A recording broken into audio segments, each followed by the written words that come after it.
Um dos assuntos que todos gostam de falar é sobre comida, e melhor que isso é descobrir novos meios de alimentar nosso estômago.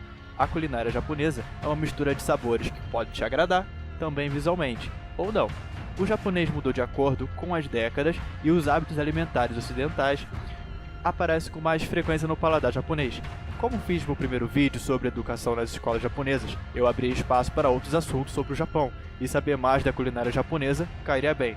Eu já provei o tradicional sushi, o takoyaki e também o hot and roll. Eu achei fantástico essas misturas de sabores que eu provei e eu simplesmente me senti muito na cultura deles, mesmo distante. E é muito bom também provar comida diferente. No mundo gastronômico japonês, há o velho ditado que diz que o peixe deve ser saboreado cru, depois assado e, por final, cozido. Certamente nem todos concordam com essas palavras, mas segundo esse ditado, comer o peixe cru é a melhor opção, se não a mais apetitosa, forma de saborear a carne de peixe. A obsessão pelo peixe fresco é tamanha que não são raros os restaurantes manterem enormes aquários em seu interior, onde o cliente pode escolher o peixe ainda vivo.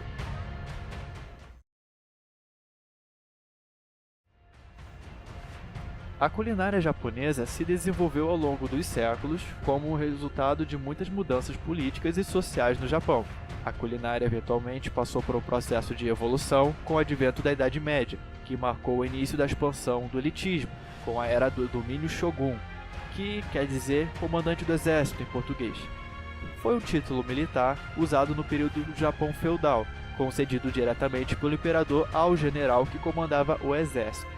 Atualmente, shogun é comparado com termos apelativos como ditador militar.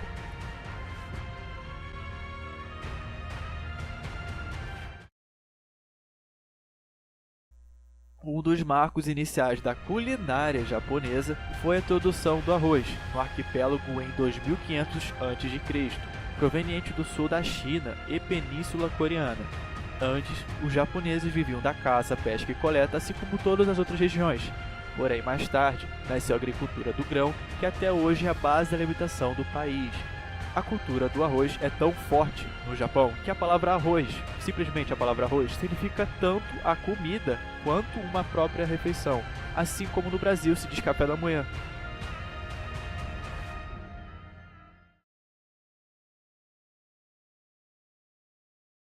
Por volta do século V, a economia passou a se basear no arroz, presente não só no dia a dia.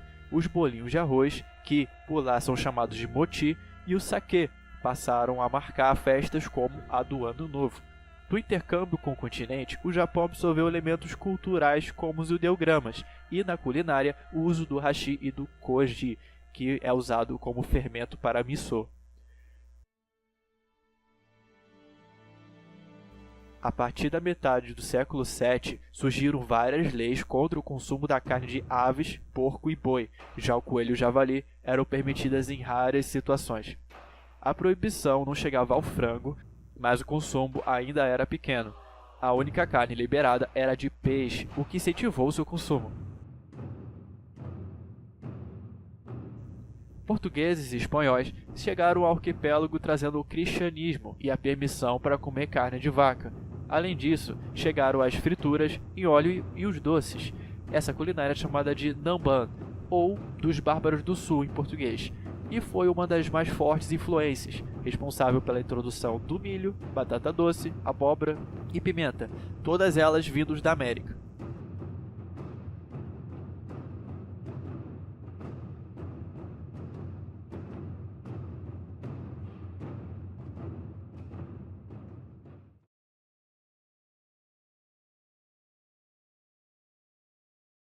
Na época do Shogunato Tokugawa, foi estabelecida a culinária tradicional japonesa.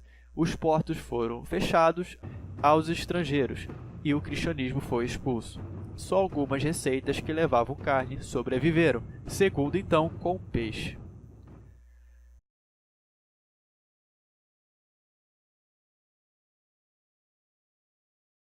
Com a restauração Meiji, o objetivo do país era a modernização por meio da industrialização.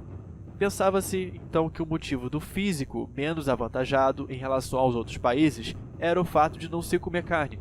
Para ter soldados mais fortes, a carne entrou no cardápio do exército. A grande mudança aconteceu na década de 60 com o desenvolvimento da economia japonesa. A culinária estrangeira passou a ser apreciada. Do Ocidente vieram os frios, carnes e bacon. Da China, frituras com óleo vegetal, o lamen e também o yakisoba. Quando o assunto é sashimi, esse molho não pode faltar, mas enganam-se aqueles que pensam que sashimi e o shoyu sempre estiveram juntos. Antigamente, comia-se o sashimi com uma mistura feita basicamente de vinagre e sal, podendo acrescentar mostarda se desejar. O molho à base de soja começou a ser utilizado somente com sashimi somente em meados da era Edo, que foi por volta de 1603 a 1867 que a guerra aconteceu. Atualmente existem vários tipos de shoyu, mas o mais indicado para comer com o sashimi é o do tipo karaguchi, que tem um sabor mais encorpado. O wasabi, em português raiz forte, serve para aprofundar o sabor do sashimi.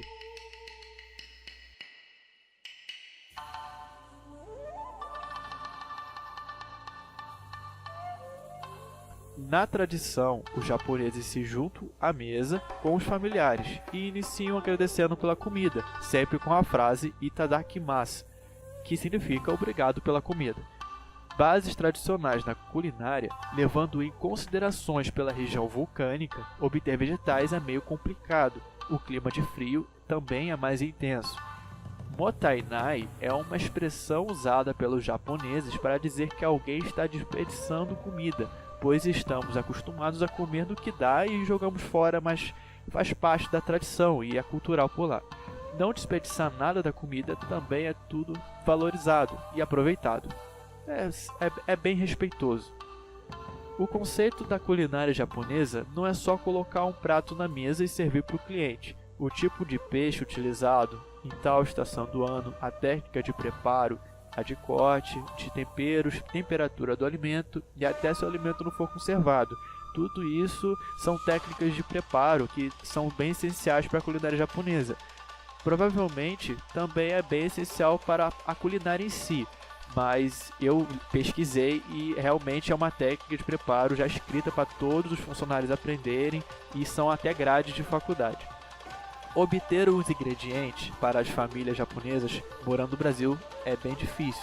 E isso também fez um caso em que os próprios japoneses tiveram que buscar por correspondência alimentos seguidos por óleo vegetal, o próprio molho shoyu era difícil encontrar no Brasil na época, então basicamente tudo isso foi introduzido com o tempo e antigamente era bem difícil para os japoneses aqui no Brasil. E como não tinha internet, essa busca fácil pelos alimentos, então no supermercado era bem escasso os ingredientes para eles poderem se sentir em casa e tudo mais. Mas eles davam o seu jeito e conseguiam sim fazer a sua refeição em família. Os exemplos de pratos japoneses, temos comidas meio parecidas, como o koroki. Quando você olha para esse croquete, você imagina um frango frito. Mas como os nuggets que são vendidos em qualquer supermercado, é na verdade um purê de batata e porções de vegetais cremosos com recheio de frutos do mar. É bem distante do que a realidade o koroki, não é nenhum frango frito.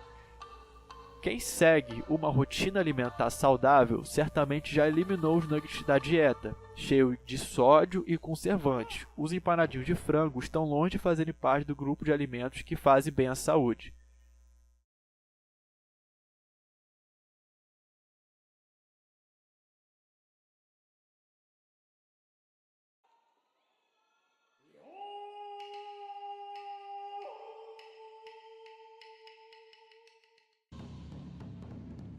Os proponentes dos benefícios da soja alegam que o valor e a segurança dos produtos de soja foram provados ao longo de vários milênios de uso na Ásia Oriental. Infelizmente, isso é apenas meia-verdade. Sim, a soja foi cultivada na Ásia durante vários milênios, mas não como alimento.